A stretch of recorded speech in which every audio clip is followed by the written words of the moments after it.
The Benjamin Dixon Show is only possible with listener support.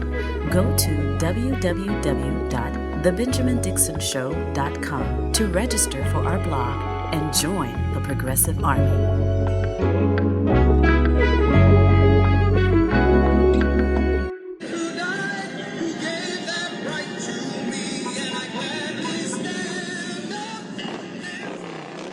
That is the sound of a few hundred protesters and supporters of Donald Trump who showed up over the weekend in Mar-a-Lago or near Mar-a-Lago in anticipation of the arraignment, the historic arraignment that is to take place tomorrow, which is Tuesday.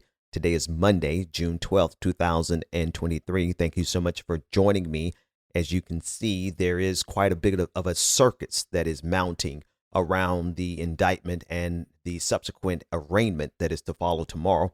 The former president is expected to appear in the U.S. District Court in Miami to face those 37 counts that were revealed by Special Counsel Jack Smith last week. The criminal indictment, according to NBC News, against Donald Trump over his handling of classified documents records was unsealed, revealing those 37 counts. And among other allegations, the indictment says that Trump showed classified documents to other people in the summer of 2021 after leaving office in January of that year. The indictment was made public a day after a grand jury charged. Special emphasis on a grand jury charged Donald Trump in the case. And this is important because the language and the rhetoric that's coming from conservatives obviously is to blame the current president, Joe Biden. Joe Biden arrested. This is how they're saying it. Joe Biden had Donald Trump arrested. Well, in this case, there was a grand jury, the same federal grand juries that mirror similarly to the state grand juries that are convened in order to decide, the jury of your peers, so to speak, to decide whether or not you will be charged. Now, I'm not putting weight and emphasis on the process as though that process is unflawed. I will never forget what Bob McCullough did in the city of Ferguson in his job with a grand jury, sandbagging the entire case against, Darren Wilson, the police officer who shot and killed Michael Brown. So I'm not putting this out there to say that our system of a grand jury system is without a flaw, but it is most certainly true that Donald Trump was indicted as a result of a jury of his peers who were gathered in a grand jury to make that decision. Now, security is going to be tight tomorrow because obviously this is a former president and the city of Miami has to accommodate for Secret Service and all of those considerations. But security is also going to be heightened because of the threats that are coming from conservatives as a result of the former president being held accountable, just being indicted. And that's really where I want to focus on this morning. I want you to listen to this clip from Kari Lake, who is the former candidate for governor in the state of Arizona. She lost to Katie Hobbs, but that has not prevented her from making an entire career of election denialism, right? She denies that she lost. And so, of course, she is going to be a massive supporter of the other person on the national stage who can't admit that he lost, Donald Trump. But she went beyond support. Listen to this thinly veiled threat from Kari Lake. I have a message tonight for Merrick Garland and Jack Smith and Joe Biden. And the guys back there in the fake news media, you should listen up as well. This one's for you. If you want to get to President Trump, you're going to have to go through me, and you're going to have to go through 75 million Americans just like me. And I'm going to tell you, most of us are card-carrying members of the NRA.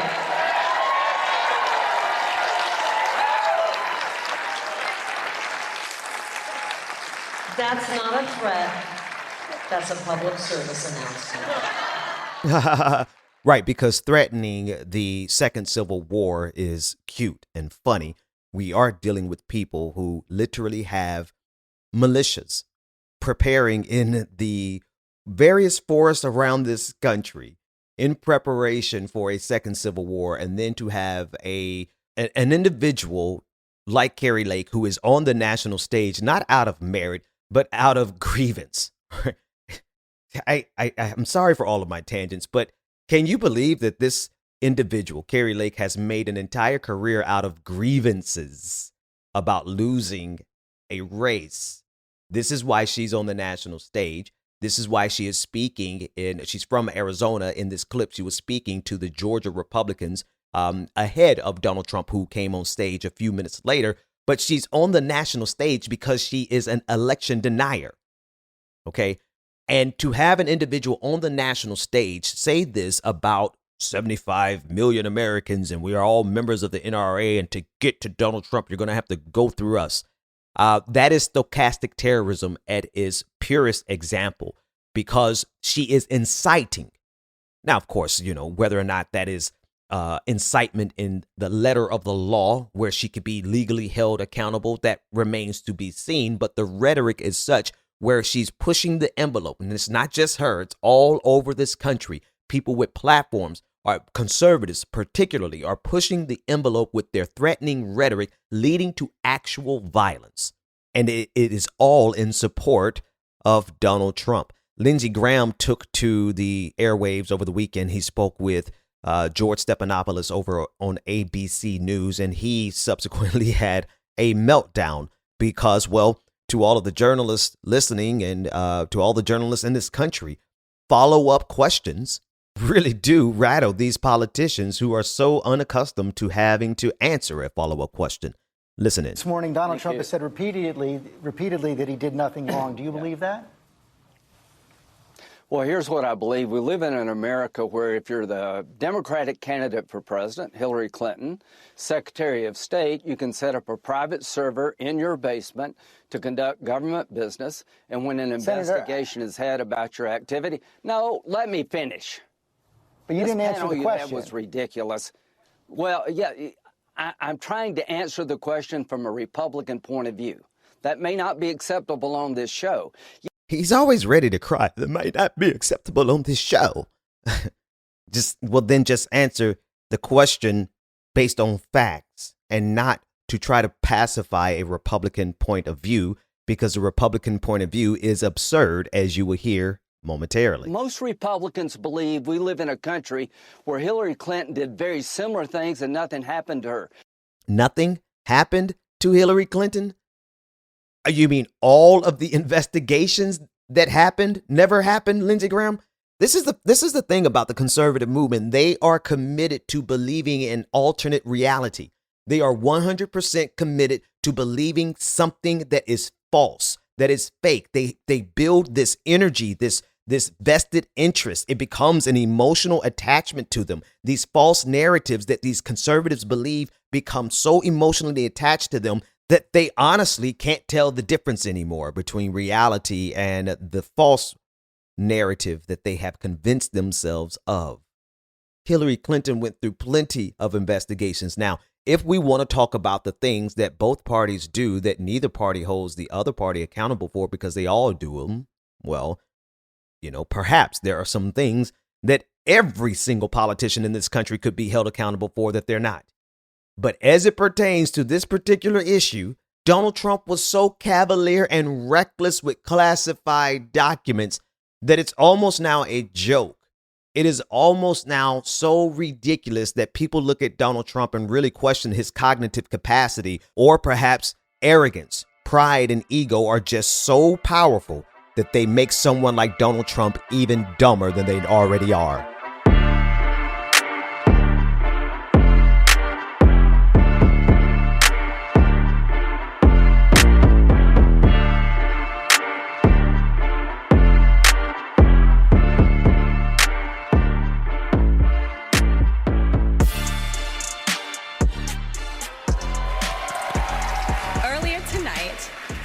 CMU and the Tony Awards presented the 2023 Excellence in Theater Education Award.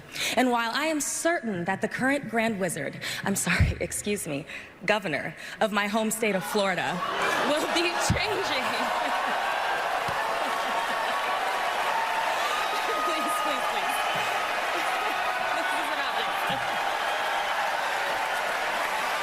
I changing the name of this following town immediately, we were honored to present this award to the truly incredible and life-changing Jason Zembick Young, enhancing the lives of students at South Plantation High School in Plantation, Florida. That was Danae Benton. She is an actress and a singer, and she just outlined there's a lot in that clip. Now, I played the clip originally just because she called Ron DeSantis the Grand Wizard of Florida. I mean, the accuracy of that, when you consider what happened over this weekend, it's just too fitting. I'll come back to that in a moment. It's the last part. I'm from South Florida. Well, I wasn't born there, but I went to high school there. And I know Plantation, Florida well, and I know South Plantation High School. Matter of fact, I think my sister used to teach there. Great school, great city, horrible name. Just like, it's like having to attend Robert E. Lee High School, right? You live in a city called Plantation and you attend a high school called South Plantation High School. So Danae got quite a few jabs in just what was that, 60 seconds? So shout out to her. But I really played that clip because Ron DeSantis keeps having Nazis and Confederates show up to his events and to his locations and to places like Disney World. Over the weekend, videos surfaced of Nazis, literal Nazis, flying swastikas outside of the entrance of Disney World for thousands upon thousands of people to see in person and millions of people to see across the world. Now, previously, I shared a tweet on Twitter that went super viral and people got so mad at it and called it a false flag because of all of the Nazis, the pictures I showed of Nazis who showed up in Tampa, Florida at a Turning Points USA event. We'll talk about Charlie Kirk in a moment because he's been really active over the weekend, the founder of Turning Points.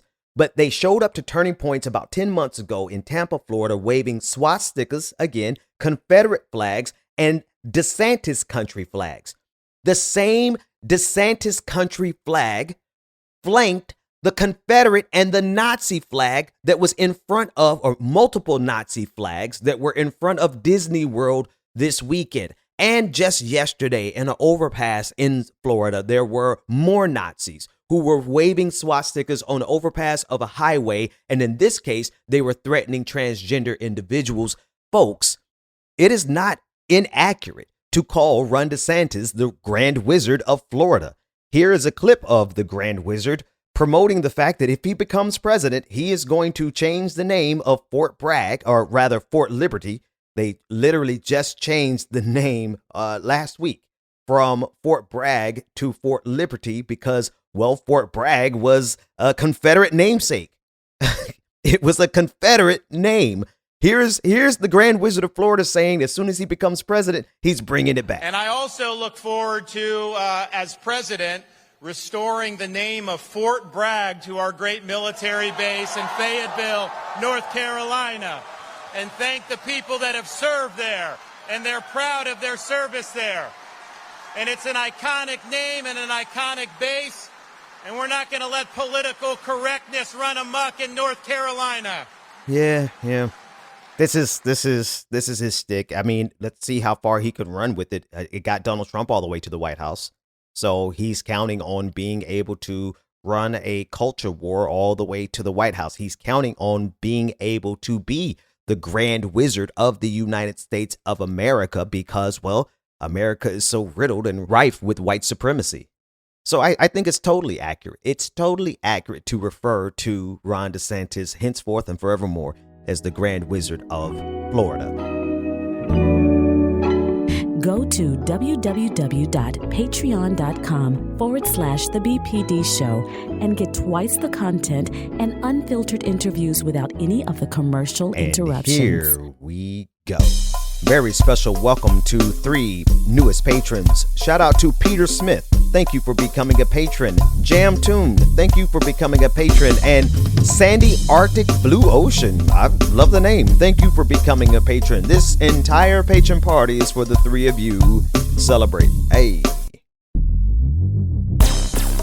You too can become a part of this prestigious and prodigious patron family by going to patreon.com/the BPD show, where you get twice the content, none of the commercial interruptions, and you get access to our bi-weekly patron party. We just had one Friday night. It was my birthday patron party, and we partied till about 1 o'clock in the morning. Patreon.com/the BPD show, and the rest of you will see after this commercial break. Hey. Yep.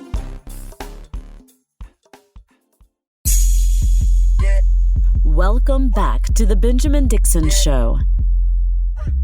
Visit us online at thebenjamindixonshow.com. Welcome back. Welcome back. Today, on this day in 2016, 49 people were murdered inside of Pulse nightclub near Orlando, Florida, where just over this past weekend, Nazis gathered in front of Walt Disney World to wave their swastika flags.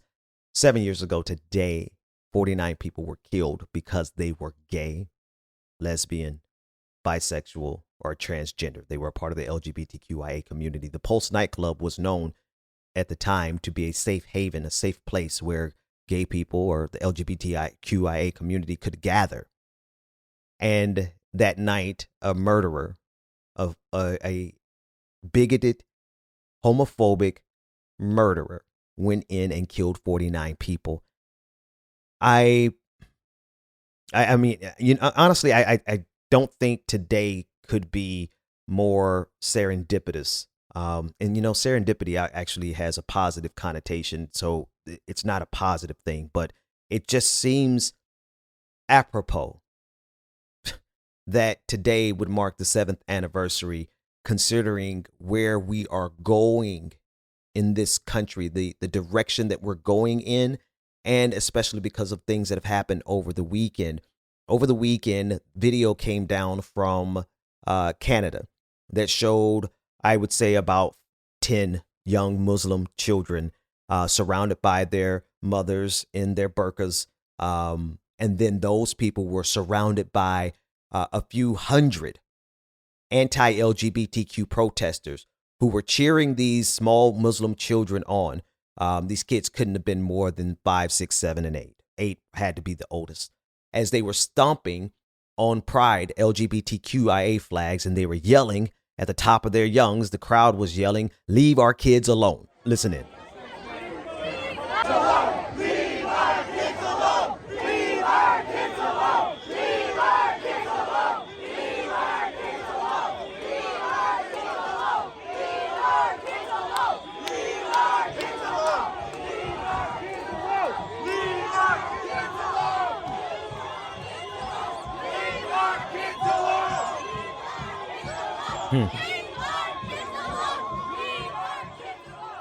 Leave our kids alone. Again, this is a very dangerous time in world history because we are seeing the alliance form between fundamentalist Christians and fundamentalist Muslims. The sickest and twisted irony here is, of course, the fact that we just came out of the era of the quote unquote war on terror, which was not a war on terror, but a war on Islam.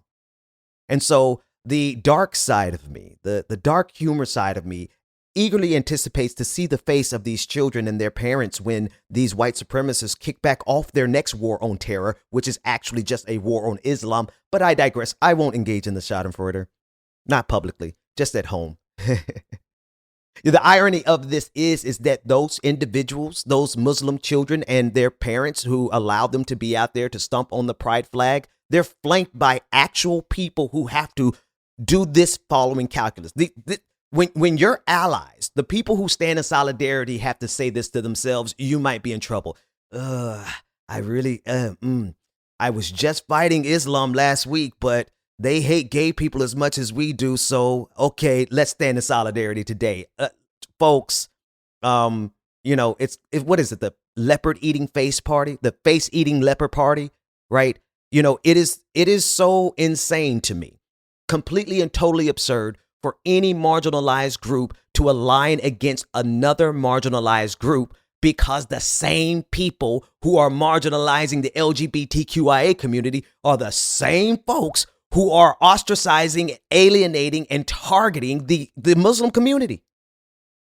But do you hate gay people more? Because if you hate gay people more, then you could be friends with Nazis.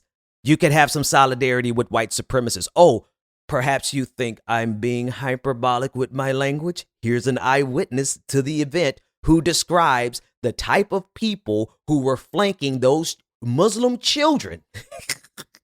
Stomping on a pride flag. Listen in. They're not going to stop just at schools. These people are a movement. They are allied with white supremacists, anti-Semites. Some people that are coming have swastikas tattooed on their bodies. This is far beyond and I don't want to reduce it to say simple transphobic protest, but it's a massive fascist movement. Billboard Chris is going to be speaking soon in the States with Marco Rubio and Donald Trump for what I think is being possibly considered a domestic terrorist organization called Moms for Liberty. Like, this is an international thing where people are being flown in from Florida, BC, the east coast of Canada. And so we have to start treating it like for what it is. I love that she referred to Moms for Liberty as a domestic terrorist organization. They weren't designated as a domestic terrorist organization, yet they were just identified as a hate group by the Southern Poverty Law Center. We covered that last week. But that was Emily Quayle. She was one of the organizers of the counter protest as she gave testimony to who she saw lined up with, aligned with, and allied with these Muslim children and their parents who are out there stomping the flags were actual people with swastikas on their bodies. And, and I'm sorry. It's hard to put this into a really succinct phrase. I've been trying to do it over the weekend, just kind of really processing what it means to have. I mean, it is an example of the Stockholm syndrome, right? Where you have people who have been abused by a white supremacist structure so long that they now become complicit with it. I guess that's a succinct way of saying it, but it really doesn't get the irony, the sick and twisted irony of people who have hate in their hearts, even though they have suffered a tremendous amount of hatred, and not just hate. I mean, an all out global war on quote unquote terror that ultimately turned out to be a war on Islam. The very people that these young Muslim children and their parents are aligned with literally have catalogs and volumes of content of hate, nothing but hate towards Muslims. And yet, because they have found it in their hearts to express hate towards the LGBTQIA community, they now found themselves safely in the arms of a white supremacist system that will come back to hunt them down in just a few years if they decide to go back to the war on quote unquote terror, which again was nothing but a war on Islam. And last but not least on this, I appreciate Emily, the voice in that second clip. I appreciate her, or appreciate them saying that this is an international affair, right? She pointed out how there were people being flown from the United States to Canada to come support this. And then she even pointed out how some of the influencers in Canada are now flying down to the United States, both to enhance their fascist program. It is an international program of fascist solidarity. And it is centered around who you can hate the most. Because if you decide that you hate Muslims, that's cool. You got about a good 20 years out of that. But now the ball has shifted, and now they want to know who hates the gay community. Well, you got a lot of fundamentalist Muslims who are lining up for this. And you also have some fundamentalist black Christians who are lining up for the same thing. And this is part of the aproposness of this weekend being the weekend where we commemorate the loss and the death of so many people. Just for me personally, even having to deal with homophobia in the black community on a one-on-one, face-to-face basis, trying to help people to understand, listen, the same people that are feeding you this hate-filled content to rile you up, to make you feel like for you to be a good, God-fearing black Christian, the thing you gotta do is hate the gays. Well, little do you know, or they know now, that you have been and will continue to be targeted by the same people that you are marching side by side with, simply because you have more hate for the gay community than they have hate for you doesn't mean that they're not going to come back and do to you what they want to do currently. It's not as though those people that those Muslim children were performing in front of are now suddenly in love with Islam. It's not as though they have, made a place in their heart to say, oh, we could live in coexistence with the sons and the daughters of Ishmael. They are literally not saying. They're having to convince themselves that it's okay to work with you because you hate gay people more than they hate you. Huh. Good luck with that.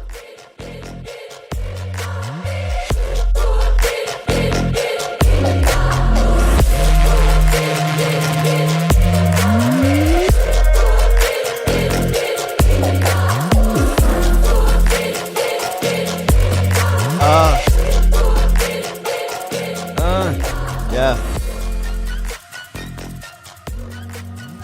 So, speaking of leave our children alone, I think it's safe to say that Charlie Kirk and Turning Points USA just had a grooming event over the weekend at their Turning Points USA event for young women.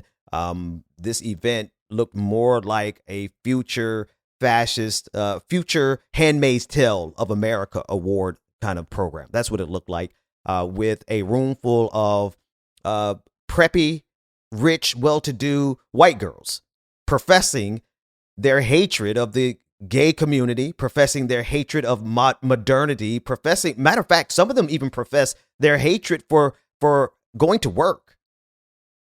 And Charlie Kirk seemed to be more than happy to help enhance this thinking that women should not be in the workplace, but should be at home having babies. This is the language that comes directly from this event that I think it's fair to say Charlie Kirk is out here grooming young women to be nothing more than barefoot and naked in the kitchen. That's exactly where they want women. Let's just be real. The patriarchal order seriously has always had a problem with women having enough autonomy and enough authority and enough power to actually be able to live without their assistance. And I did air quotes around assistance. I'm sorry you couldn't see it. But when I say assistance, I mean without being subservient to the patriarchy, to men. Listen in to this question where a student asked about her trouble trying to decide whether she wanted to be a surgeon or a mom. And Charlie Kirk basically said, you got to choose. You can't be both. Good afternoon, Mr. Kirk. My name is Abigail, and I'm one of the co-presidents of the new TPUSA chapter at Pepperdine University in Malibu, California. My other co-president is right there. She's awesome. So, like these other women in this room, I am very driven career-wise, and my goals are set on succeeding as an orthopedic surgeon. And I have really rarely thought about even getting married, having children, and even going into dating. Like, it's just something that I never really thought about. Would you be able to give me some advice as somebody who so badly wants to succeed in surgery, but to get out of residency fellowship, I'm going to be 30 before I can really focus on myself. So what's some advice for really balancing my career as well as venturing into settling down? You're going to have to choose which one matters more, and that will be up to you. So first of all, thank you for being involved with Turning Point USA. So here's my piece of advice. Go try to spend a couple days with babies, and if it doesn't move you to want to have some of your own, then go do the surgeon thing. I mean that. If you don't get baby fever being around young kids as a young lady, then you kind of have your answer. But if you're around a young child or a young baby, or like all of a sudden something greater than yourself gets activated, or all of a sudden you feel maybe a prodding by the Holy Spirit, then you got something to think about. But look, you could potentially do both. You could become an orthopedic surgeon and still do that. But there will be a lot of people that says, oh, just put the family thing on hold and put that on hold. I just want to caution you a reality. is that there are a lot of successful 35-year-old orthopedic surgeons that have cats and not kids. And they're very miserable.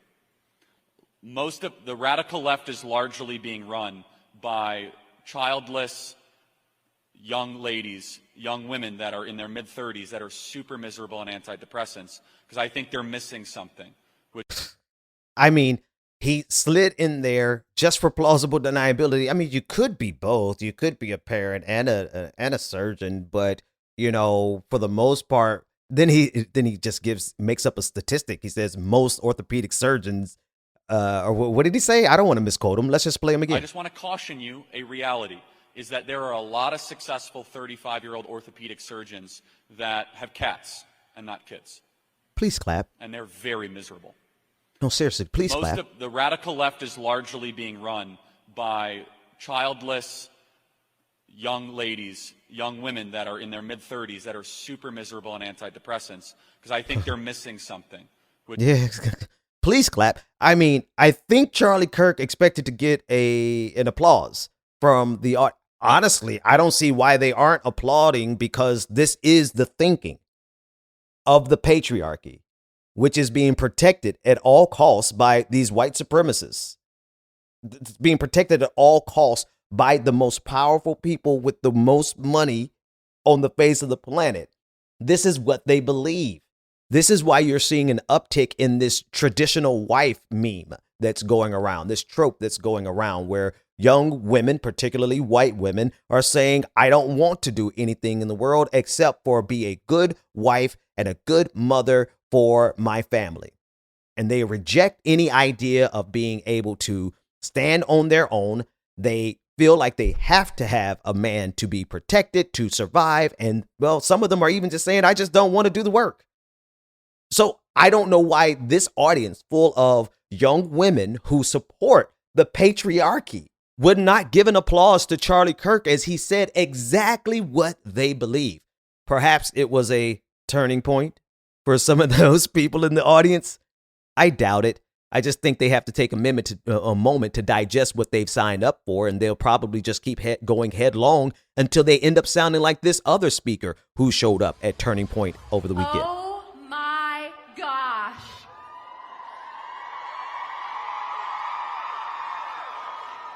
Young Women's Leadership Summit, are you ready to see this degenerate, rotten culture that we've been living in get a makeover? Well, you are in the right place. If you could have seen the expression on her face and the look in her eyes, you would be completely and totally terrified, because, well, yeah, the sociopathy runs deep with this group.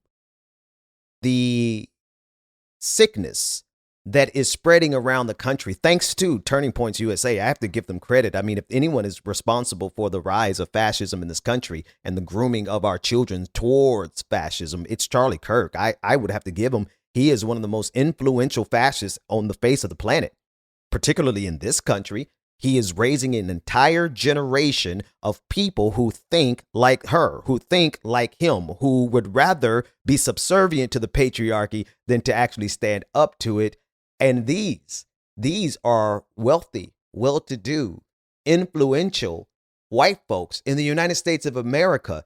I put it like that specifically because these folks, they're just going to go into society and blend in their jobs and their careers, if they actually go get a job and get a career, because Charlie Kirk is telling them to stay at home. But for those who go out and get a career, they will blend in right next to you in the cubicle next to you. And they'll smile and they will say, oh my gosh, you look so fabulous today. Meanwhile, they harbor some of the most hate-filled, bigoted, and zealotous sentiments that you can imagine. That's all I have time for the public show. We're actually over time. Patrons, stay tuned. Patreon.com/the BPD show if you want access to it. If not, I will see you tomorrow. The Benjamin Dixon Show is only possible with listener support. Go to www.patreon.com/the BPD show and support The Benjamin Dixon Show. If you like this episode, be sure to share, like, and subscribe.